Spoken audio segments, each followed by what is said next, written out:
Google joined forces with Samsung and created something that is making many people uncomfortable. A phone capable of understanding everything you see and hear in real time. We're talking about an AI that identifies streets, translates signs instantly, and even analyzes your facial expressions to react based on your mood. But hold on, this goes beyond impressive technology. What's at stake here is your privacy. Are we heading towards a future where your phone will know more about you than your own friends, more than you yourself?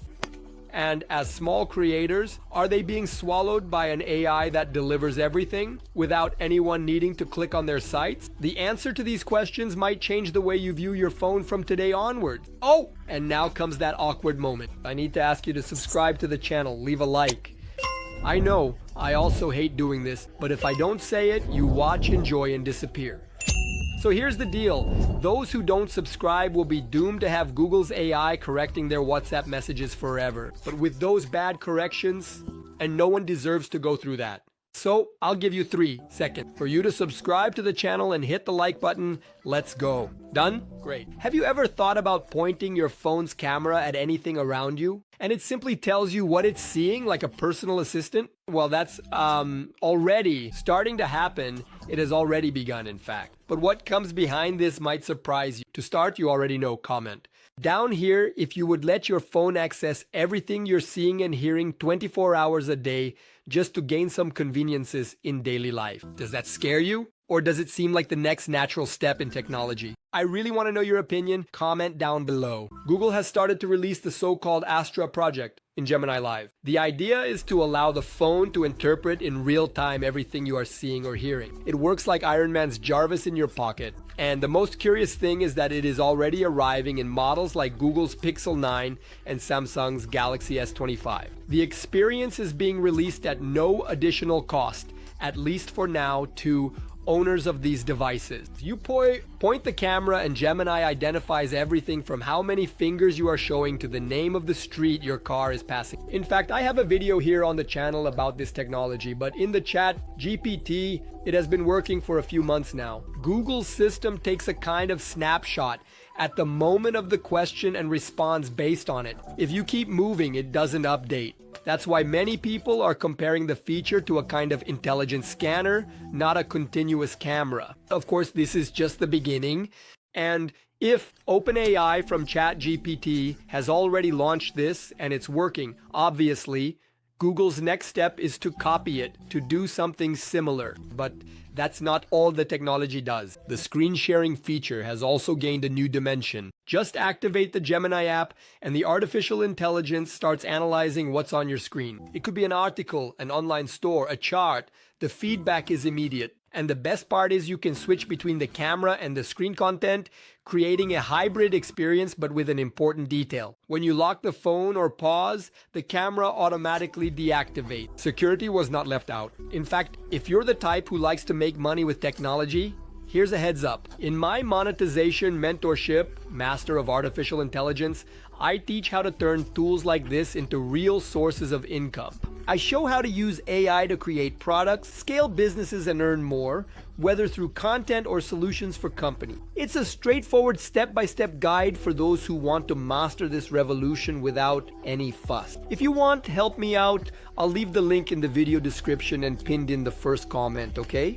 Continuing, now imagine pointing your phone at the menu in a foreign restaurant and see the text being translated live, along with nutritional information and customer review. This is already happening with the Astra project. It not only recognizes objects, but also understands the context and relationships between things. Your phone can tell you what it is, where it is, and why it might be relevant to you at that moment. Moreover, Gemini Live does not depend on an internet connection to function. The processing is done locally on the mobile device itself, which reduces lag and protects your privacy. Nothing needs to be sent to the cloud. This allows the feature to work even in remote places like mountain trails or regions without network coverage. Another important point, the multimodal feature of Gemini allows for the analysis of images and texts simultaneously. You can, for example, take a photo of a chart or capture a storefront full of products, and the system interprets, breaks it down, searches item by item, and delivers a complete response. This elevates artificial intelligence to a much more contextual level,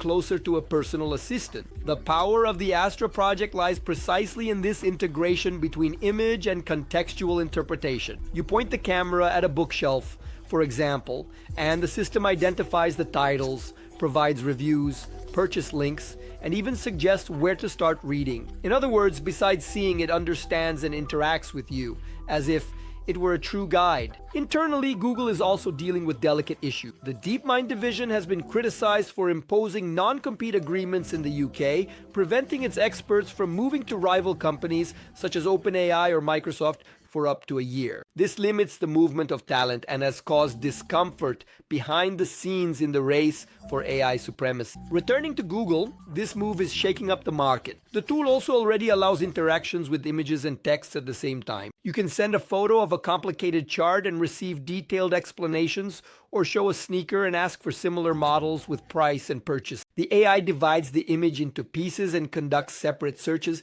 assembling the response as if it were a complete guide. Of course, all of this comes with side effects. Small websites are losing visits because Google's AI delivers summaries so complete that people no longer click on the original source.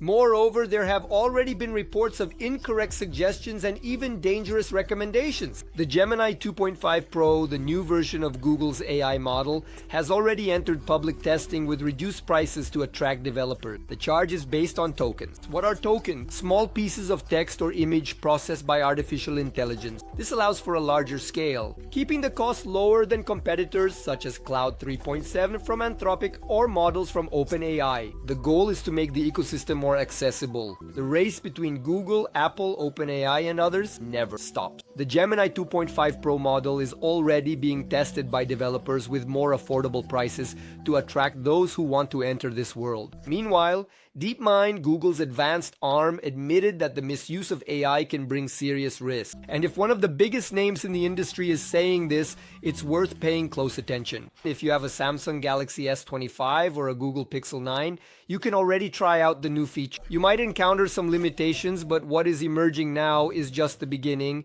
and obviously the next phones will receive the new features soon. The upcoming versions of Project Astra promise continuous cameras, real-time interpretations, and integration with all your applications. And now I want to hear from you. Does this technology make you more excited about the possibilities, or worried about the direction this might take? In your opinion, to what extent should the advancement of artificial intelligence go before crossing the line of what is acceptable? This video doesn't end now, it continues with us chatting in the comments. If you find this video interesting, like, share, and subscribe to the channel.